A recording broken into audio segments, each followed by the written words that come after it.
Dad, perfect revents. Pa, you're still living under my roof. It's only fair. That's what my son Bradley said when he handed me the bill. $1,200 a month to live in what used to be my own damn house. My name is Arthur Mitchell. I'm 57 years old, been retired from plumbing for 2 years now. And this is the story of how my own son tried to turn me into a tenant in my own life. Let me back up a bit. After my wife Margaret passed 3 years ago from cancer, I was lost. House felt too big, too quiet. Every morning, I'd wake up and reach for her side of the bed, forgetting for just a second that she wasn't there anymore. The coffee maker would click on at 6 a.m. like always, but I'd end up pouring 2 cups out of habit, staring at that extra mug until the coffee got cold. Margaret and I, we had 35 good years together. Met her at a church dance when I was 22, fresh out of trade school. She was wearing this blue dress, had her hair pinned up real nice. I stepped on her feet twice during the first dance, but she laughed, instead of running away. "You're lucky I like clumsy men," she said. I knew right then I was going to marry that woman. We bought our first house when Bradley was 2 and Helen was 5. Nothing fancy, small 3-bedroom ranch on Pine Street. Mortgage was $340 a month. Seemed like a fortune back then. I worked 50-hour weeks, came home with my hands cracked and stained, but Margaret would have dinner waiting and the kids would climb all over me before I could even wash up. Those were good times. Real good times. Bradley used to follow me around the garage, handing me tools I didn't need, asking 1,000 questions about how pipes worked, why water went uphill, what made toilets flush. Kid was curious about everything. "Daddy, when I grow up, I want to fix things like you," he said once, maybe 6 years old, standing on a milk crate so he could reach my workbench. "That's good, son. World always needs people who can fix what's broken." Funny how that memory hits different now. When Margaret got sick, really sick. Bradley was 29, just married Carol, working as an auto mechanic downtown. Helen was 32, had her principal job, living in her own apartment across town. Good kids, both of them, successful, independent. Everything Margaret and I worked for. The cancer took 18 months to kill her. 18 months of hospitals, treatments, hope, disappointment, more treatments, less hope. Bradley and Helen took turns driving us to appointments, sitting in those awful waiting rooms that smell like disinfectant and despair. They were there for us. For her. Margaret died on a Tuesday morning in April. Tulips were blooming in our front yard, flowers she'd planted 10 years earlier. "Promise me something, Arthur," she whispered that last day, voice barely above a breath. "Don't let yourself disappear when I'm gone. You're still needed here." I promised her. Didn't know then how hard that promise would be to keep. The funeral was beautiful. Helen organized everything, made sure Margaret got the service she deserved. White lilies, her favorite hymns, all the stories about how she touched people's lives. The church was packed. Margaret would have been embarrassed by all the attention, but proud too. After everyone left, after the casseroles stopped coming, after the sympathy cards stopped filling the mailbox, I was alone in that house for the first time in 35 years. The silence was deafening. Every creak of the floorboards, every hum of the refrigerator, every tick of the kitchen clock sounded amplified, like the house was trying to fill the empty space where Margaret's voice used to be. I tried to keep busy, fixed every leaky faucet in the neighborhood, helped Mrs. Patterson with her garbage disposal, replaced the Johnson's water heater. But at the end of the day, I'd come home to that quiet house and eat dinner, watching the evening news, talking to Margaret's empty chair. "Had a good day today, honey," I'd say to the kitchen. Fixed 3 sinks and a shower head.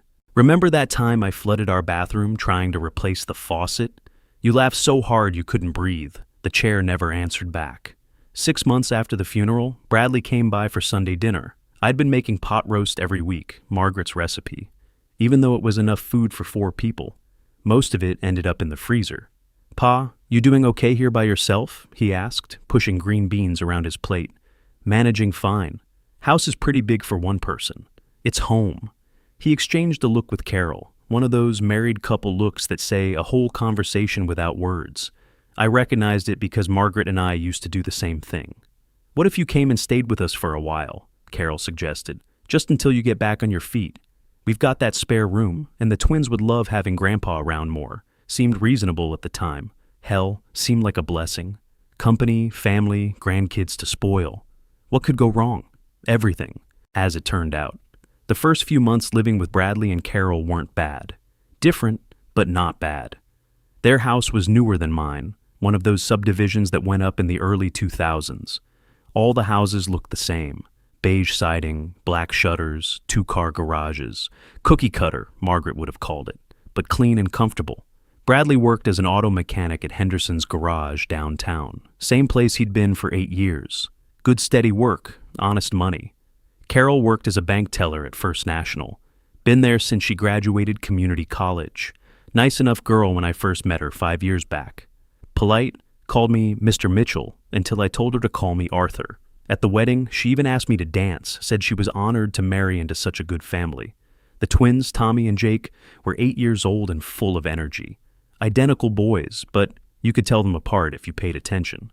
Tommy had a small scar on his chin from falling off his bike, and Jake always wore his baseball cap backwards. They'd run up to me after school, backpacks flying, talking a mile a minute about their day.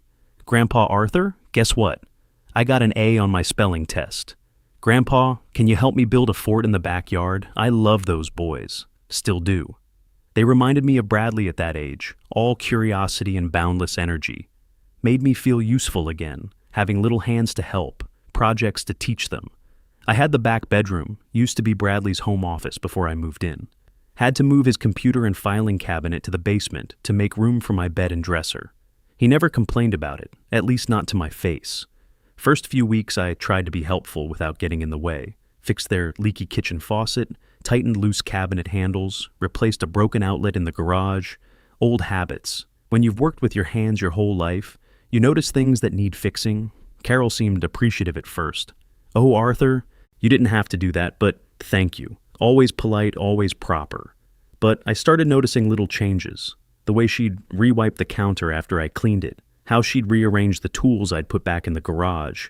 Small things, but they added up. Then came the conversation about contributing. I was sitting at the kitchen table reading the morning paper when Bradley walked in, coffee mug in hand. He looked uncomfortable, kept fidgeting with his wedding ring. Pa, Carol, and I were talking last night. I looked up from the sports section. About what? Well, you've been here almost 4 months now, and we think... it would be fair if you contributed something to the household expenses. The newspaper crinkled in my hands. What kind of contribution? Nothing crazy. Just help with utilities, groceries, that kind of thing. You're using electricity, water, eating food. It's only fair. There was that word again. Fair. Like fairness had anything to do with family. How much? Were you thinking? Bradley cleared his throat. Maybe $800 a month? That would cover your share of everything. $800. I made $1,847 a month on Social Security and my pension. After $800, I'd have barely enough left for my medications, car insurance, and personal expenses. But what choice did I have? Go back to that empty house, eat dinner alone every night, talk to Margaret's ghost? Okay, I said. That seems reasonable. The relief on his face was obvious. Great. Thanks, Pa. I knew you'd understand. But $800 became $1,000 after 2 months. Utilities went up, Bradley explained. Then $1,200 after another month. Property taxes increased, and we're trying to pay down the mortgage faster. Each increase came with explanations that sounded reasonable on the surface. But I noticed Helen visited every other weekend, stayed 2 to 3 days at a time, never paid a cent.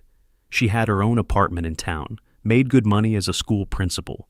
But somehow she got to be the guest while I became the tenant. I tried talking to Bradley about it once. Son, Helen stays here pretty regular. Maybe she could chip in something too. Helen's different, Pa. She's got her own place. She's just visiting. I'm your father. I know that. But you live here now. There's a difference. Was there? When did I stop being family and start being a boarder? The rules started small. Carol mentioned she preferred, if I ate dinner, a little earlier. Nothing personal, Arthur. We just like to have family time during the twins' homework hour. Family time. That phrase hit like a punch to the gut.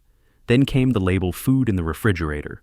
Carol's yogurt, Bradley's beer, the twins' juice boxes, even sandwich meat with little sticky notes. Just helps keep track of what belongs to who, she explained, but the message was clear. Stay in your lane, old man. I started spending more time in my room. Seemed easier than navigating the unspoken rules that kept changing. The room was small but comfortable enough. Same Star Wars posters Bradley had as a kid. Faded now, but still hanging on. Ironic that I'd ended up in my son's childhood bedroom, like some kind of reverse growing up. The worst part was watching how they acted around the twins when I was there. If Tommy ran up to hug me, Carol would find something for him to do in another room. If Jake wanted to hear a story, suddenly it was bath time or homework time or quiet time. "Don't bother Grandpa Arthur, he's tired," became Carol's favorite phrase. Even when I wasn't tired. Even when I wanted the company. Helen noticed the change during one of her weekend visits. "Pa, you seem different lately." Quieter. We were sitting on the back porch while the twins played in the yard. Bradley and Carol were inside making dinner. Or, rather, Carol was making dinner while Bradley watched football. Just getting older, I guess. That's not what I meant. She studied my face. "Are you happy here?" Loaded question. Was I happy, or was I just less miserable than I'd been alone? "I'm grateful your brother took me in." That's not what I asked. Before I could answer, Carol called out that dinner was ready. Helen let it drop, but I caught her watching me during the meal, that concerned look she'd inherited from Margaret. Every first Friday became rent collection day. Bradley would find me in the kitchen, always in front of Carol, always with witnesses. "Got the rent, Pa?" Like I was any other tenant. Like I hadn't changed his diapers, taught him to drive, paid for his trade school when college didn't work out. But I'd hand over the check, smile, and go about my day. What else could I do? The breaking point came on a Tuesday in November. One of those gray cold days where the sun never really shows up and everything feels muted. I was in the kitchen folding laundry, my clothes mixed in with theirs, because we all shared the same washing machine. Carol's expensive workout clothes, Bradley's work shirts that still smelled. Like motor oil, the twins' school uniforms. I'd been living there 8 months by then. 8 months of walking on eggshells, 8 months of paying rent to my own son, 8 months of feeling like a stranger in someone else's house. The routine had worn me down to nothing. Wake up early, stay quiet, avoid the common areas when the real family was using them, hand over my check on the first Friday of every month. That morning, Carol had left one of her passive-aggressive notes on the refrigerator. "Please remember to rinse dishes before putting them in the dishwasher. Food particles clog the filter." Like I hadn't been washing dishes for 35 years before she was even born. I was folding one of Bradley's shirts when he walked into the kitchen, talking loud on his cell phone. Didn't even acknowledge I was there, just started pacing around the kitchen island like I was invisible. "Yeah, he's still here. What can I do? He's got nowhere else to go." My hands stopped moving. The shirt I was holding suddenly felt like it weighed 100 pounds. "Tell me about it. At least he pays rent now, so it's not like he's totally freeloading." Freeloading, like the $1,200 a month wasn't enough. Like the 30 years I spent working my ass off to give him opportunities meant nothing. Like the fact that I raised him after his mother died for 2 years when he was 16 counted for 0. Carol keeps saying we should look into one of those senior communities, but I don't have the heart to bring it up. Guy's been through enough, you know? Senior communities, they were talking about shipping me off to some old folks' home while they kept my rent money and got their house back. Planning my life behind my back like I was already gone. Bradley turned his back to me, lowered his voice just a little. "Between you and me, it's getting old. Can't have friends over without explaining why there's an old man hanging around." Carol's getting frustrated too. She says it feels like we're running a boarding house. That's when something inside me snapped. Not loud, not violent. Just a quiet, final break. Like a guitar string that's been tuned too tight for too long. I set the shirt down carefully, walked to my room, and closed the door. My hands were shaking, but not from anger, from clarity. For the first time in months, I could see the situation exactly as it was. I wasn't family to them anymore. I was a problem they were managing, a source of income they tolerated, an inconvenience they discussed when they thought I couldn't hear. That night, I lay in bed staring at the ceiling, listening to the sounds of their house settling around me. Furnace kicking on, pipes expanding, the hum of the refrigerator downstairs. Normal house sounds that should have been comforting, but felt alien. I thought about Margaret, about the promise I'd made her. Don't let yourself disappear when I'm gone. Well, I'd disappeared anyway. Slowly, quietly, one small compromise at a time. I'd let them turn me into a ghost in their house. But I had money, more than they knew. Social security, pension, life insurance from Margaret, and savings I'd been accumulating for 40 years. I'd been scared to spend it, scared of being a burden, scared of what would happen when it ran out. But what was the point of saving money if you were already dead inside? The next morning, I got up before anyone else, made coffee, sat at their kitchen table one last time, watched the sun come up through their window. The house was quiet, peaceful almost. This was the only time of day it felt like mine anymore. I called Dorothy Hayes at 8 a.m. sharp, same real estate agent Margaret and I had used 20 years ago when we bought our house on Pine Street. Still in business, still remembered me. Arthur Mitchell, good to hear from you. How are you holding up? I need to buy a house, Dorothy. Something small, quiet. Can you help me with that? Of course. What's your timeline? Fast as possible. 2 days later, I was standing in a small villa about 20 minutes from the coast. Nothing fancy, but it had good bones. 2 bedrooms, updated kitchen, little garden out back. Front porch with a swing that overlooked a quiet street where kids still rode bicycles and neighbors waved to each other. Previous owner was a widower, Dorothy mentioned. Kept the place immaculate. Said he spent every morning on that porch swing, reading the paper and watching the world wake up. Sounded like heaven to me. How much? I asked. $127,000. It's been on the market 3 weeks, so there might be room to negotiate. I'll take it. Full asking price. Cash. Dorothy's eyebrows went up. Cash? Are you sure? Never been more sure of anything in my life. We closed the deal in 6 days. Fastest real estate transaction Dorothy said she'd ever handled. I didn't tell anyone. Not Bradley, not Helen, not even Mrs. Rodriguez next door, who always asked how I was doing. The packing happened slowly, quietly, a few boxes at a time, nothing. Obvious. My clothes, some books, tools I couldn't live without, photos of Margaret and the kids when they were young. The important stuff fit in my pickup truck just fine. Friday morning, rent day, I got up early, made my coffee, sat at that kitchen table one last time. Watched the sunrise paint the walls gold and orange. Beautiful morning for a new beginning. Bradley came down around 7 a.m., hair messy, looking for the coffee pot. Same routine as always. Grab his favorite mug from the cabinet, pour coffee, check his phone for messages, maybe grunt a good morning if he was feeling social. This time was different. This time I was ready. Morning, Pa. He stirred sugar into his coffee, not really looking at me. Got the check ready? I pulled an envelope from my shirt pocket. Not the usual rent check. Something different. Something final. This is the last one, son. He stopped stirring, looked up, suddenly more awake. What do you mean? I'm moving out today. The spoon clinked against the ceramic mug as he set it down. Moving out? Where? Got a place. Villa out near the coast. Nice and quiet. Carol appeared at the top of the stairs in her robe, hair in curlers, probably heard voices and came to investigate. What's going on? Arthur says he's moving out, Bradley said, like he was reporting the weather. She came down the stairs fast, that concerned look on her face. The same look she got when the twins brought home bad report cards or when the washing machine made funny noises. Moving out? But where? When? Today. Already bought the house. Closing was yesterday. They looked at each other, then back at me. Bradley opened his mouth, closed it again. For the first time in months, they both seemed speechless. Pa, you can't just... we should talk about this. You didn't say anything. Nothing to talk about. I'm 57 years old, not 87. I can take care of myself just fine. But the kids will miss you, Carol said, and for a second, her voice cracked. First, genuine emotion I'd heard from her in months. That one hurt. Because it was probably true, and because it was the first time she'd acknowledged I meant something to anybody in that house. They know where to find me. You do too. I stood up, rinsed my coffee cup in the sink one last time. My truck was already loaded. Had been since 5 a.m.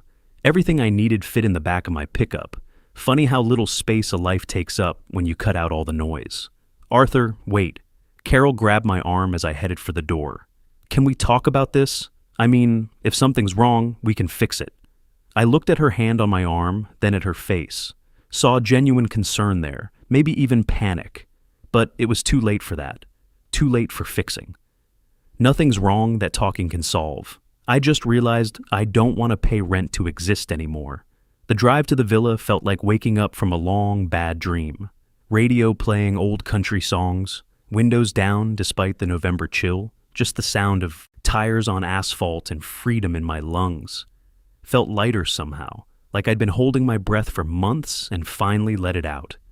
Villa was exactly how I remembered it. Key turned smooth in the lock. Inside smelled clean, like lemon oil and possibilities.